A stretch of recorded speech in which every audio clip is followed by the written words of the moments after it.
We're talking about embedding content into Canvas. Anybody know what embedding means? What it means to embed something?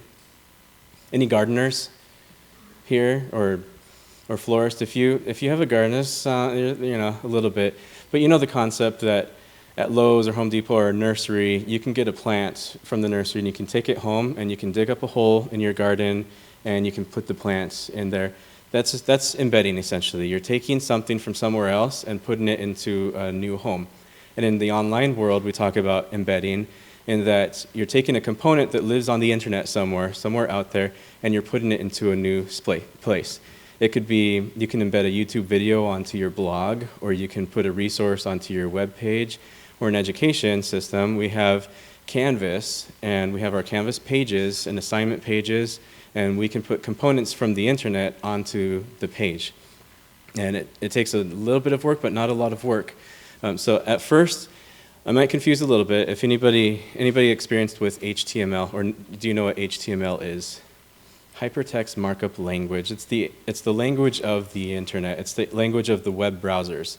The web browsers don't think in things like green icons, words. They think in other language. They have to be told every component of the screen. And so it looks a little bit confusing, but this is what a traditional embed code might look like. You have this chevron, sideways chevron. It says iframe, width equals, quotation marks, a number, height equals, and don't panic. I don't want to see people sweating real quick. This is easy. We're going to cover this 8 times throughout the course. You have SRC, which is source, which is asking where is the thing coming from. So given the iframe tells Canvas that there's outside content being placed here within Canvas. The source is telling me where that content is coming from. The width and the height is saying how big is it going to be on the Canvas page. If it is a width of 1,000 and a height of 100, that would be 1,000 pixels wide by 100 pixels tall, and so it would be this little box. And then you have the code, which is going to be a website of somewhere, and then you close down the iframe. And so that's a very basic iframe. And I'll just tell you right now, if you put this address, the website URL, and you search for that, it's going to rickroll you. So just in case, it's going to play. What is the ratio for often, like a common one? Is it a video? It really depends on the content. Yes. So if I want to divide it by a certain number, maybe to bring down that size, make it bigger. The question is, what is the ratio? And pretty much this is a very good video. This is what YouTube defaults to, is 560 pixels wide. A pixel is a dot on the screen, so it's 560 wide by 315 tall. And the reason why those are different is because videos today are shot in widescreen, as opposed to in the olden days when we were kids. Then we had the box TVs, and so it was more of a 4:3 ratio. And so this is like so I think 9:16 is a pretty good, pretty standard ratio. And if you could take those numbers, that's just the code that YouTube is going to give you. You could take 560 times 0.5, to like half that, and 315 times 0.5. The ratio will be the same. So yeah, it's a good question. So now we have an embed code. I have a page here, and I have my assignment, and there's a Microsoft Sway that I want to put on this page, and it's here where that link is. And hopefully you're familiar with Sway. We have access to Sway through our Office 365. It's a pretty fun tool. And so in this case, it's a presentation. This is one that my wife made a couple years ago as we were pitching the idea of a pollinator garden at the elementary school. So we had to present this to the school advisory council and the parent-teacher organization. And so this is done, and I want to embed it. You're going to look for usually a share button, and the share button is either going to have an arrow or it's going to have a different symbol. In this case, if you can see in the top right corner, it says share, and it has like a box with an arrow coming out of it. So I'm going to click that, and I'm going to look for embed code somewhere. In this case, it says, okay, get embed code. This is the other symbol that you might look for. It's 2 chevrons with a slash in between. That's the sign for embed code. And if this is a little bit to get your head around, we're going to do this like 8 times in different ways. And so here's the embed code. I'm just going to, you don't even have to think about it. It's alphanumeric. It has numbers and weird stuff. You don't actually have to think about the embed code, just recognize that, okay, that looks like embed code. I'm going to copy that to the clipboard. I'm going to edit this page. And this is where I want it, so I'm going to delete that. There are two ways that I can get this embed code right there. I can't just paste it because it's going to appear just like that. I have to actually let Canvas know that this is embed code. This is HTML. It's not actual text. And so the easiest way, do you guys want to know the easiest way or the complicated way? Both. Okay, that's a good point. I'm going to click on that button. This is it looks kind of like a film strip, and it says Insert Edit Media. And what I'm going to do is click on the Embed tab, and I need to paste the code right there. I don't even need to think about what it's up to. I'm just going to paste it. Go ahead and save the page. And now I have that sway right in Canvas. So nice. All right, so that's how we did it. I'll show you the other way to do that would be, I'm going to delete that. The other way to do that is go to the HTML editor, which is going to take away all the rich text content. I'm going to delete that. Those are paragraphs, and I'm going to paste it right in there. Now, this looks not too complicated, but if it's a page that's fully built out, it might be a little confusing. And in that case, let's suppose that I want to put it in between the paragraphs, and to get to the HTML window, I'm going to, and this is my trick here, I'm going to put a whole bunch of A's, because then I can see exactly where that was. This is where I wanted it, so I'm going to hit hard return a few times and paste it in there and save it. And now I have a sway in between the two paragraphs. And that's the gist of embedding an element into a Canvas page. A question? That's a good question, and no, they don't.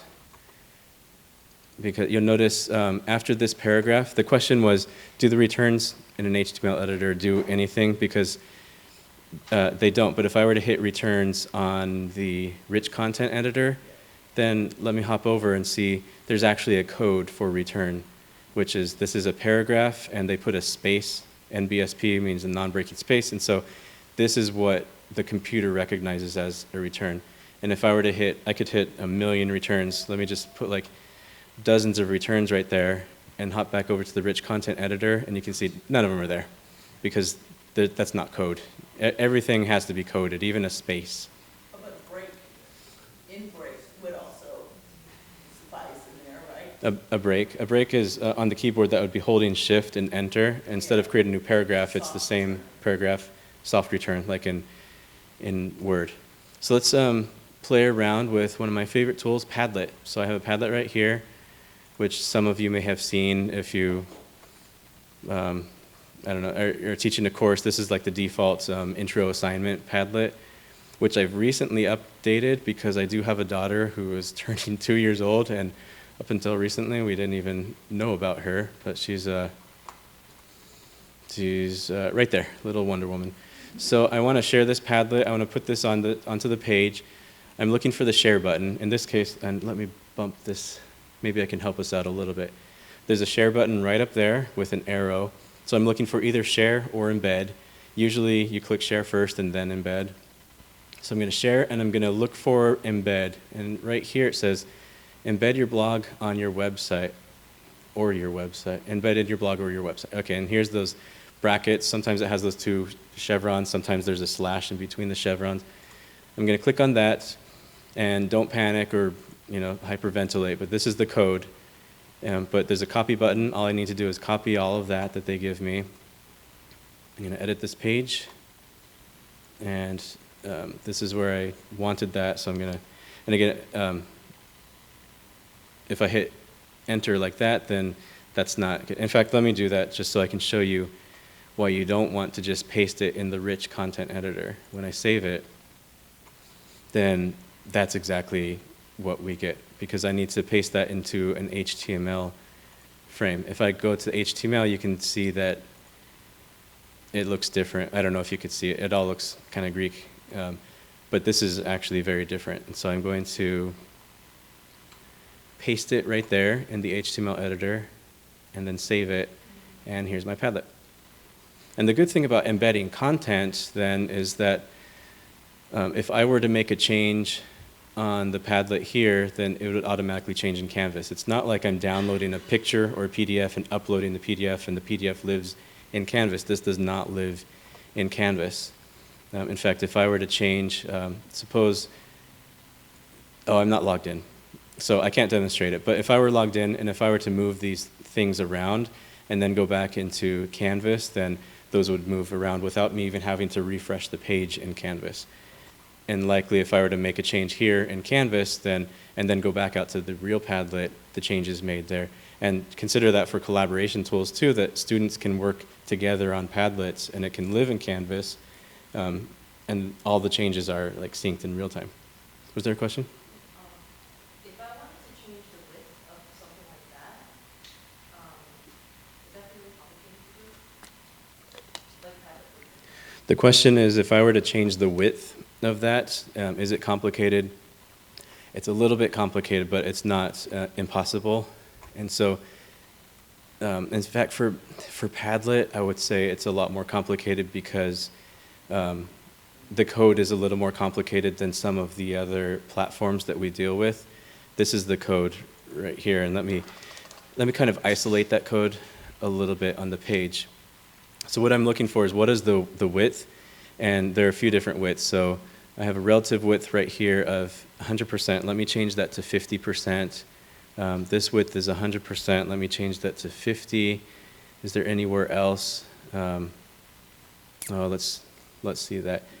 So now it changed it to 50%, but I kind of screwed something up. Oh, so one of those items was it takes 50% of the page, and the other is Padlet has this element, and the actual Padlet's taking 50% of that. So, you know, it's not impossible. It might require a little tinkering. Maybe make a copy of your page and then play around with the code, and then come back to that. So let's see. There's an iframe right here. So let's move that back out to 100% and see. Maybe that was the internal thing. Okay, so. Yeah, I want, because it was 50, the iframe was 50% of the actual Padlet thing. So this is taking up 50% of the width, which I would really want Padlet to take up 100%. There's not any situation where I'd want that. But then I want the thing inside the Padlet to be 100%. So you can see it's a little bit complicated, but the more you practice, you get comfortable, make copies of pages so you don't break real things, and you'll be fine. It's kind of fun to tinker around with this stuff. Another tool is ThingLink. Has anybody played with ThingLink before? Come on, Tracy, you can help. You've played with ThingLink, right? That's one I haven't. You haven't played with that. ThingLink is a lot of fun. I accidentally Google searched for that. I need to actually put. So ThingLink is a platform that allows you to. Why is it? It's being kind of funny. You can put up a picture, and then you can put hotspots on that picture.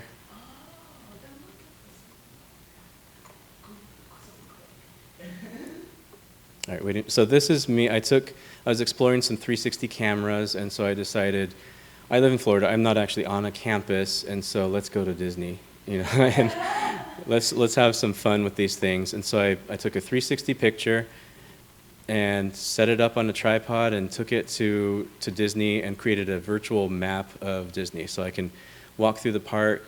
Now the hotspots could be, you could click on it and it puts a YouTube video or some text, or voiceover, or a link to another website. In this case, I wanted to create a virtual map, like a walking tour of the Magic Kingdom, and so I can click on things and take me to different parts of the park, and from here I can go out to like Adventureland or. It doesn't have to be a 360. No, 360. I was actually exploring 360, but the question is, it doesn't have to be 360. It can be just a flat image. Most of the time, you're just going to be working with flat images. But I have this thing, and I want to embed it into Canvas. Unfortunately, I am not logged in, and I don't know my... All right, if you bear with me, I just have to get my password manager so I can get my... Or maybe... crumb. All right, I'm gonna cheat a little bit. Let me show you a hack that, oops, I didn't want that. I wanted YouTube. This is my hack. Go to YouTube, grab any video. It doesn't matter anything at all. The video doesn't matter, but I'm going to go to the share button. Now, first of all, this was going to be my other page. Let me just jump to that now, and then we'll get to ThingLink if it loads up. YouTube has very clean embed code, so if there's something that I just want to embed, I just copy the YouTube, and I replace the link to their YouTube channel with whatever link that I'm sharing. So let's talk Please, about internet. that real quick though, Sean, because where it's located matters. And I think that's what a lot of people, you can't link to something that's going to be housed on your hard drive somewhere. It Right. has to be accessible. You know, often I'll get links in course maps to content that I can't get to. But now that we've got, If you write anything on your computer, you need to get graphics. I write pretty much all day. We can do some repositories of, what is this, OneDrive, where, and I want to know, can you link to something like that in OneDrive as long as you keep it on? How does that work? My understanding with OneDrive is that we can share files within the institution, but those files aren't public, and so anything embedding in Canvas needs to be on the internet, meaning, and I don't want to be too complicated, but it has to live on a server somewhere that any computer who's connected to the internet can access that. So For YouTube. example, we can actually have the files within the Canvas course itself and embed to that. That's essentially what Canvas does whenever you have a link to a Word document or a PDF, and then there's that button that says, do you want to preview this, and it expands it. It's embedding itself. But you don't want to have to do that file maximize. I can just embed to wherever it is in Canvas, right? You should be able to. So the question for the online people, if we have a file or something, some asset that is in Canvas in our course, we could theoretically embed that onto a page. And the answer is, I think so. I think we could figure that out. Really help a lot with, especially because sometimes content moves, even if a person, if it's their content, you know, I've got sometimes people trying to link out to Google Drive and other places like Google. that for embed is not working. So just, you know, if we could see if it's, you know, perfectly embeddable through having it in Canvas, that'd be awesome. Yeah, and the internet is failing me right now. I'm going to be brave and just I'm going to try to do this by hand, which I usually don't do. But I have an iframe, I have a source equals the ThingLink, and I'm going to put just the width of, I don't know, maybe 1,000%, which means it'll stretch the page 100%, and then a height of 800 pixels. And I'm going to close that out, and then I have to close out the iframe, and you'll never have to do this, really. I think that looks like it would be correct, so let's see. It's thinking. I don't know, I must have messed up something. If you're logged in, then you would be able to embed this. There would be an embed link. So I apologize about that. We have a question? So, kind of going off of the, in terms of embedding something into Canvas from Studio, so if I wanted to share a video presentation like the Carolyn Center that I wanted to share with like other professors to embed into their Canvas courses, but I wanted to collect the data, could I share my embed code with them? Because I set my Canvas page to, for anyone in the institute to access it. And I knew the answer until you said that last thing. The question is, suppose I have a studio video and I share it with somebody else, and then they can embed it into their course, and then can I collect the data on that? I think the data, if I'm not mistaken, for Studio, and Canvas Studio is the multimedia tool so that we can create recordings, videos, and share it in our classes. I believe the analytics are at the course level for the video. So you can see the students in your course who have seen it. And the analytics are sophisticated enough that I can see that this student saw the first minute, and then they skipped 2 minutes, and then they saw the last 30 seconds. Or that they skipped the first part, but they watched the last half. But you wouldn't get a global analytics, I don't think. of here's everybody who's ever seen your video. That would be more like a YouTube analytics. In YouTube, I can see, oh, somebody from China watched my video. They watched 8 minutes of my video. Two people from India, 5 people from California, and one of them was on a Mac OS. That YouTube has that level of analytics, but Studio is really just the course-by-course analytics that you can see which students have watched how much of the video. I believe I am, sorry, I apologize that I couldn't get this thing link or YouTube. I don't know what's going on with YouTube, if it's our internet or their servers, what's going on with that. Usually you would click share and there are share options and there's an embed option. You just grab that embed code and you drop it into Canvas.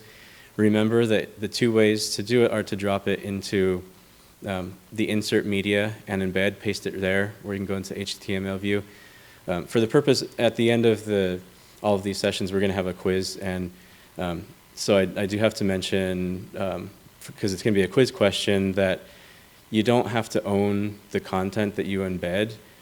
It's good that if you do, but if it's on the internet and it's accessible to everybody, like if it's a YouTube video that can be viewed by anybody, then you can put it in your course because it's public. The drawback to that would be if they own it and they decide to discontinue the video, then it might break and you might not have access to it forever. But if it's a journal article, if they give you embed code specifically, then they're saying, yeah, put this somewhere, Padlet or something. If the person who owns the Padlet doesn't want it to be public, then they change the settings and they can unlist it or they can make it private.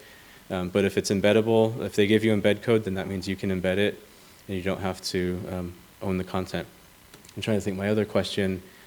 Do you have to own the content? Oh yeah, so you can embed images, you can embed a lot of journal articles or like newspaper articles, you can embed YouTube videos. One thing you can't embed are PowerPoint presentations, and I think that'll change soon. But PowerPoints you pretty much have to upload them into Canvas, and they'll play cleanly in Canvas, but you can't have it live, which would be nice. It would be nice if you're teaching multiple classes and they all have the PowerPoint and like, shoot, I need to make a change on one of my slides. Let me just change that, and if it's embedded, then the change will be in every class, but at this point you have to upload your PowerPoint slides.